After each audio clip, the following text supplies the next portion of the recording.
Selamat malam Bu Dini, nama saya Dayu, NIM 28. Saya akan mempresentasikan kuliner Filipina, adobo dan halo-halo. Asal-usul adobo, adobo berasal dari kata Spanyol adobar yang berarti membumbui dengan merendam. Metode ini diperkirakan berasal dari Filipina sebelum kedatangan Spanyol, di mana masyarakat setempat menggunakan cuka dan garam untuk mengawetkan makanan, terutama daging, agar tahan lama. Ketika Spanyol tiba di Filipina pada abad ke-16, mereka memperkenalkan bahan-bahan baru seperti kecap dan lada hitam yang kemudian diadopsi ke dalam resep adobo. Seiring waktu, adobo berevolusi menjadi hidangan yang kita kenal sekarang dengan berbagai variasi yang mencerminkan keberagaman budaya dan geografis Filipina. Bahan dan cara memasak adobo. Adobo biasanya dibuat dengan daging seperti ayam, babi, atau sapi yang direndam dalam campuran cuka, kecap, bawang putih, dan lada hitam. Daging kemudian ditumis dalam minyak hingga kecoklatan, lalu direbus dalam cairan rendaman hingga empuk dan beraroma.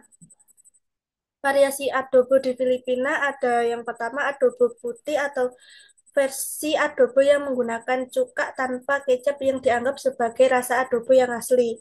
Yang kedua ada adobo manosagata atau adobo yang dengan santan populer di Luzon Selatan. Yang ketiga ada adobo pusit, adobo cumi dengan tinta cumi populer di daerah pesisir.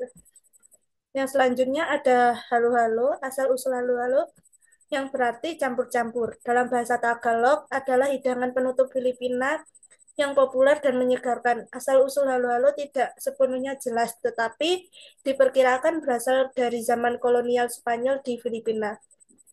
Pada saat itu, pedagang Tionghoa memperkenalkan es serut dengan kacang merah ke Filipina, yang kemudian dipadukan dengan bahan-bahan lokal seperti ubi jalar, sagu, dan buah-buahan tropis. Bahan dan cara membuat halo-halo yang pertama kacang merah yang manis direbus hingga lembut. Yang kedua ubi jalar yang direbus hingga empuk. Yang ketiga ada sagu, bola-bola kecil yang terbuat dari tepung tapioka memberikan tekstur yang kenyal. Yang ketiga ubi halaya atau selai ubi ungu manis yang lembut dan beraroma. Yang selanjutnya ada leci flan atau puding karamel lembut yang memberikan rasa manis dan lembut. Yang kedua, buah-buahan tropis seperti mangga, nanas, atau pisang menambahkan segaran dan rasa asam. Yang ketujuh, ada gula aren yang memberikan rasa karamel yang kaya.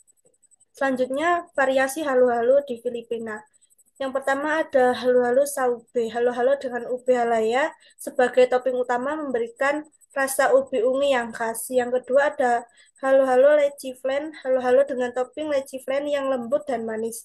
Yang ketiga halo-halo saging. Halo-halo dengan topping pisang yang lembut dan manis. Selanjutnya adalah kesimpulan adobo dan halo-halo.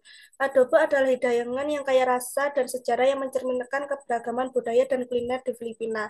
Dari bahan sederhana sehingga variasi yang tak terhitung jumlahnya, adobo terus menjadi hidangan yang digemari dan dirayakan oleh seluruh dunia. Sebagai hidangan nasional Filipina, adobo adalah bukti nyata dari warisan kuliner yang kaya dan tradisi memasak yang telah diwariskan turun-temurun. Halo-halo adalah hidangan penutup Filipina yang unik dan lezat yang mencerminkan budaya kuliner negara itu, perpaduan tekstur dan rasa yang menyenangkan serta berbagai variasi membuat halo-halo menjadi hidangan yang digemari oleh penduduk lokal dan wisatawan. Sekian presentasi dari saya. Terima kasih.